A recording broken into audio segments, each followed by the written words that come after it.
محبت تیری میری ہے، محمد کی وساطت سے محبت تیری میری ہے، محبت اصل ہے ان کی، نہ تیری ہے نہ میری۔ سبحان اللہ۔ ہم تو حضور کے نام سے جڑے ہیں، تو یہ عقیدتوں کے رنگ اور یہ محبتوں کا مزاج یقیناً حضور کی ذات ستودہ صفات کے لیے ہے۔ ایک زمانہ تھا کہ ہم جب محافل میں جایا کرتے تھے تو آخری شخص تک ملاقات بھی کیا کرتے تھے، وقت بھی ہوتا تھا اور لوگوں کا اتنا ہجوم بھی نہیں ہوتا، لیکن اب ہر جگہ جب ہم جاتے ہیں تو لوگوں کی یہ شکایت رہتی ہے کہ ہم ملنا چاہتے تھے لیکن مل نہیں پائے، تو رش کے اندر لوگ بھی پڑتے ہیں ایک دوسرے کے اوپر، جیبیں کٹ جاتی ہیں اور مسائل ہیں، تو پھر فیصلہ یہی رہا کہ بس ہم نے آپ کو دیکھ لیا، آپ نے ہمیں دیکھ لیا، یہی کفایت کرے، اللہ آپ کو اپنی رحمتوں کے سائے میں رکھے۔ باقی جن لوگوں کا خیال یہ تھا کہ وہ طریقہ مبارکہ نقشبندیہ میں داخل ہونا چاہتے ہیں، میں 3 چیزیں ہیں، پہلی 2 چیزوں میں تو سارے لوگ شامل ہوں گے اور تیسرے مرحلہ بیعت میں صرف وہی شامل ہوں گے جو اس چیز کا عزم رکھتے ہیں، تاکہ جو ہے وہ میں یہی سے آپ سے اجازت لے کے نکل جاؤں گا اور ایک ایک سے ملنے کی فرصت نہیں ہوگی، جو میں بولتا جو میرے ساتھ پڑھتے جائیے گا۔ اشہد اللہ الہ اشہد اللہ الہ الا اللہ وحدہ لا شریک لہ لا شریک لہ واشہد ان محمد عبدہ ورسولہ۔ اے اللہ زندگی میں قصداً یا صحباً مجھ سے کوئی غفریت یا شرک کیا، کلمہ یا فعل سرزد ہو گیا ہو، تجدید تجدید ایمان کرتا ہوں، پچھلے گناہوں سے توبہ کرتا ہوں، آئندہ 5 گانا نماز، رمضان شریف کے روزے، رمضان شریف کے روزے، یا زکات، توفیق حج بیت اللہ، والدین کی فرما برداری، رزق حلال کمانا پائی اختیار کروں گا۔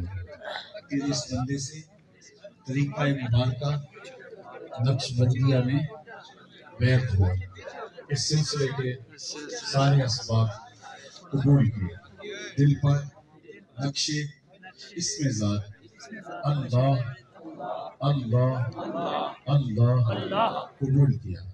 آمین بحرمت طہ و یاسین۔ الحمدللہ والصلاة والسلام علی اشرف الانبیاء والمرسلین۔ اے اللہ تو ہاتھ کبھی خالی نہیں ہوئے گا، پھیلی حجوری رحمتوں سے بھر دیجئے، وقت کی بہاریں نصیب ہوں، جنہیں تو تیرے لیے، مرے تیرے دین کے لیے، زندگی کی آخری ہچکی تک تیرے رسول کے وفادار رہیں، ہر علت سے، ہر قلت سے، ہر ذلت سے رہائی عطا فرما، اپنے پاک نبی کے در کی گدائی فرما، نفس و شیطان کے مکر سے بچا، اپنی گناہوں کا حصہ رکھا، ہر خیر ہر بلائی مقصود ہو، اٹھے ہوئے ہاتھ کبھی بھی خالی نہیں ہوئے، تو کریم ہے ہم تیرے عاجز بندے، ہم سب کے حال پر رحم فرما، محبوب کی غلامی میں زندگی سی میں موت عطا فرما، نفس و شیطان کے مکر سے بچا۔ کتنے لوگ دور نزدیک سے آئے ہیں، گھروں میں واپس پہنچنے سے پہلے اس اجتماع کی برکتیں سب کے گھروں تک پہنچا، اللہ سب کو 5 گانا سجدوں کی توفیق عطا فرما، سب کو 5 گانا سجدوں کی توفیق عطا فرما، سب کے اندر ستھرے کر دے، سب کے باطن پاک کر دے، سب کے من ستھرے کر دے۔ اے اللہ میرے وطن کی خیر فرما، میرے ملک کو امن کے اجالے عطا کر، یا دہشت گردی کے سلگتے لاؤ ٹھنڈے کر، امن کی بہاریں عطا کر، محبوب کی غلامی میں زندگی سی میں موت عطا کر، نفس و شیطان کے مکر سے بچا، اپنی خاص کرم نوازی ہمارا مقصود ہے۔ اے اللہ تو کریم ہے ہم تیرے عاجز ناتواں اور کمزور بندے، ہم سب کے حال پہ رحم فرما، اللہ ہر خیر ہم سب کا مقصود فرما، اللہ ان دوستوں کو جنہوں نے آج کا اجتماع منعقد کیا، قدم قدم پہ برکت عطا فرما، اے اللہ جو بیماروں نے شفا عطا کر، اتنے لوگوں کی تڑپ کی آمین کے ساتھ تیری بارگاہ میں دعا ہے، کشمیر میں آزادی کا سویرا طلوع کر، اللہ مظلوموں کی مدد فرما، اس آسمان کے نیچے زمین کے اوپر تیرے علاوہ ان کا کوئی آسرا نہیں، اللہ ان کی مدد فرما، صلی اللہ تعالی علی النبی الامین وعلی آلہ و اصحابہ اجمعین برحمتک یا ارحم الراحمین۔ السلام علیکم ورحمۃ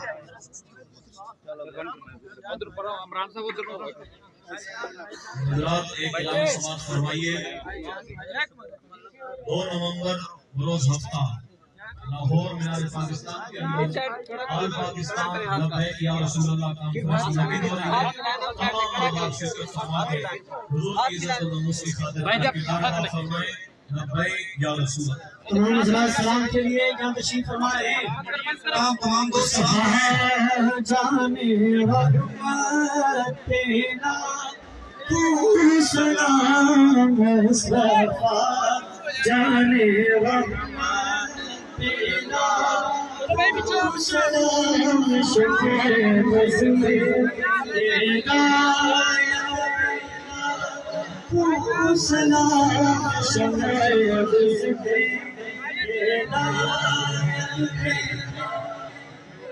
صلى الله عليه وسلم وعلى آله وصحبه أجمعين. بس آ رہا ہے. حضرت محترم ایک اعلان سماعت فرمائیے. انشاءاللہ 2 نومبر کو بعد از نماز عشاء چک نمبر 566 میں انشاءاللہ عظیم الشان محفل ہو رہی ہے، جس میں محترم جناب محمد اسلم فیض صاحب خطاب فرمائیں گے. اور مبارک ہو شہر چوک سرور شہید والوں کو اور گرد و نواز سے آنے والے معزز مہمانوں کو کہ اللہ نے کرم فرمایا. آج کی اس پاک محفل میں نظم و ضبط کا خیال رکھیے اور آرام سے سفر پہ جائیے اور سفر کی دعا ضرور پڑھ لیا کرو. جزاک اللہ. سالانہ محفل انشاءاللہ جشن رحمت للعالمین